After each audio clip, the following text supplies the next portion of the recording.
ఇండియాలో హెచ్ఐవి కేసులు పెరిగిపోతున్నాయి.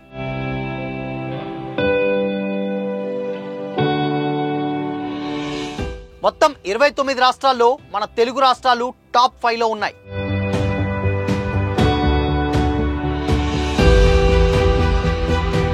ఇక ఆంధ్రప్రదేశ్ దేశంలోనే హెచ్ఐవి కేసుల్లో టాప్ 2 లో ఉంది.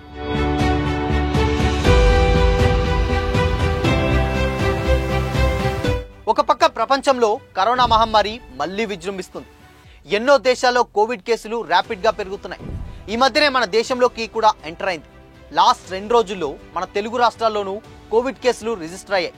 ఇలాంటి టైంలో కోవిడ్ గురించే భయపడుతుంటే మనలో ఎవ్వరికీ తెలియకుండా చాప కింద నీరులా దేశంలో స్ప్రెడ్ అవుతుంది హెచ్ఐవి. ఎన్నో ఏళ్లుగా మానవాళికి పెను సవాల్గా మారిన హెచ్ఐవి ఇప్పుడు మన దేశంలో కూడా సైలెంట్ కిల్లర్లా లక్షల మందిని కబలిస్తోంది.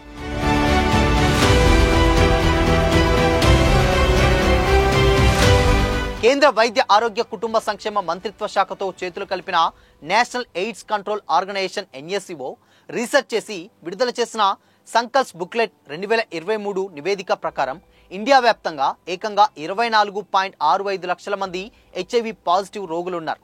ఇది మనలో ఎవ్వరూ ఊహించని అతిపెద్ద సంఖ్య. హెచ్ఐవి రోగుల సంఖ్యని రాష్ట్రాల వారీగా చూస్తే మొదటి స్థానంలో 3.85 లక్షల మంది హెచ్ఐవి రోగులతో మహారాష్ట్ర ఉంది. ఆ తర్వాత రెండో ప్లేస్లో ఆంధ్రప్రదేశ్ నిలిచింది. ఏపీ 3.22 లక్షల హెచ్ఐవి పాజిటివ్ రోగులున్నారు. మూడో స్థానంలో 2.74 లక్షల హెచ్ఐవి రోగులతో కర్ణాటక, నాలుగో స్థానంలో 1.65 లక్షల రోగులతో తమిళనాడు ఉంటే ఐదో స్థానంలో 1.59 లక్షల హెచ్ఐవి రోగులతో మన తెలంగాణ ఉంది. ఇలా దేశంలోని టాప్ 5 హెచ్ఐవి ప్రభావిత రాష్ట్రాల్లో మన 2 తెలుగు రాష్ట్రాలు ఉండడం అందరినీ ఆందోళన కలిగిస్తుంది. ఎయిడ్స్ వ్యాధి ఇంతలా పెరగడానికి ఈ రిపోర్ట్లో చెప్పిన కారణాలు కూడా చాలా షాకింగ్గా, విచిత్రంగా ఉన్నాయి. ముఖ్యంగా హోమోసెక్స్ అంటే సేమ్ జెండర్కి సంబంధించిన వ్యక్తులతో శృంగారంలో పాల్గొనడం అన్నమాట. దీనివల్ల అన్నిటికంటే ఎక్కువ ఎయిడ్స్ వ్యాప్తి జరుగుతున్నట్లు సదర్ రిపోర్ట్లో ఉంది. ఆ తర్వాత వ్యభిచారం, యూజ్ సిరంజీలు వాడడం లాంటి కారణాల వల్ల హెచ్ఐవి సోకుతుందని సదర్ రిపోర్ట్లో కేంద్ర మంత్రిత్వ శాఖ NSCO చెప్పాయి. ఇక్కడ ముఖ్యంగా మనం ఆంధ్రప్రదేశ్ గురించి మాట్లాడుకుంటే ఏపీలో ప్రతి సంవత్సరం సగటున 3,510 మంది హెచ్ఐవి బారిన పడుతున్నారు. ఇలా హెచ్ఐవి బారిన పడి చనిపోయే వాళ్ళ సంఖ్య కూడా ఎక్కువగానే ఉంది. ఒక్క 2023 సంవత్సరంలోనే 5,310 మంది హెచ్ఐవి రోగులు మరణించారు. జిల్లాల వారీగా జిల్లాలు చూస్తే టాప్లో ఎన్టీఆర్ జిల్లా ఉంది.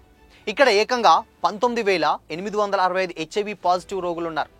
ఆ తర్వాత కాకినాడ, తూర్పుగోదావరి, పల్నాడు, గుంటూరు, ప్రకాశం, విశాఖపట్నం, పశ్చిమ గోదావరి, ఏలూరు, అనంతపురం, అనకాపల్లి, కృష్ణా, శ్రీ సత్యసాయి, బాపట్ల, డాక్టర్ బిఆర్ అంబేద్కర్, కోనసీమ వంటి జిల్లాలున్నాయి.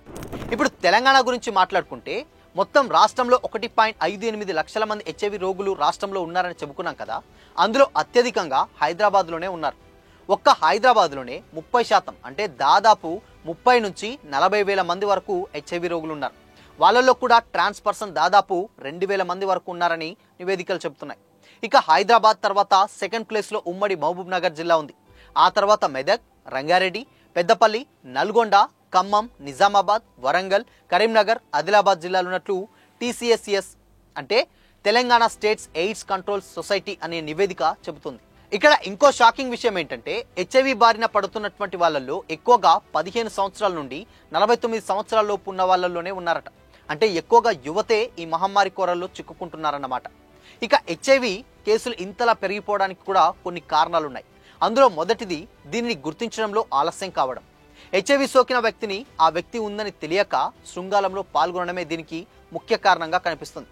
దీనికి తోడు వేశ్యలలో ఈ వ్యాధి ఎక్కువగా ప్రబలి ఉండడం, వాళ్ళతో శృంగారం చేయడం వల్ల చాలా మంది ఈ వ్యాధి బారిన పడుతున్నారు. అందుకే ఇప్పుడు కేంద్ర ప్రభుత్వం కూడా దీనిపై ప్రజలకి స్పష్టమైన అవగాహన కల్పించి దీన్ని నియంత్రించడానికి ప్రత్యేకంగా ప్రణాళికలు సిద్ధం చేస్తుంది. ప్రజలు కూడా సహజ శృంగారానికి దూరంగా ఉంటూ హెచ్ఐవి సోకే పరిస్థితుల నుంచి వాళ్ళని వాళ్ళు కాపాడుకోవాలని ప్రభుత్వాలు సూచిస్తున్నాయి. సో ఒక పక్క కరోనా వస్తుందనే భయంతో వణికిపోతుంటే ఇప్పుడు మళ్ళీ ఎయిడ్స్ కేసులు పెరిగిపోతున్నాయనే వార్త మొత్తం దేశాన్ని, అందులోనూ మన తెలుగు ప్రజలని కంటి మీద కునుకు లేకుండా చేస్తుంది. మరి ఈ రకంగా హెచ్ఐవి కేసులు పెరగడంపై మీ ఒపీనియన్ ఏంటి? ఇలా ఎందుకు జరుగుతుందని మీరు అనుకుంటున్నారు? అలాగే దీన్ని అరికట్టాలంటే ఎలాంటి ప్రికాషన్స్ అవసరమని మీరు అనుకుంటున్నారు? కామెంట్ చేసి చెప్పండి.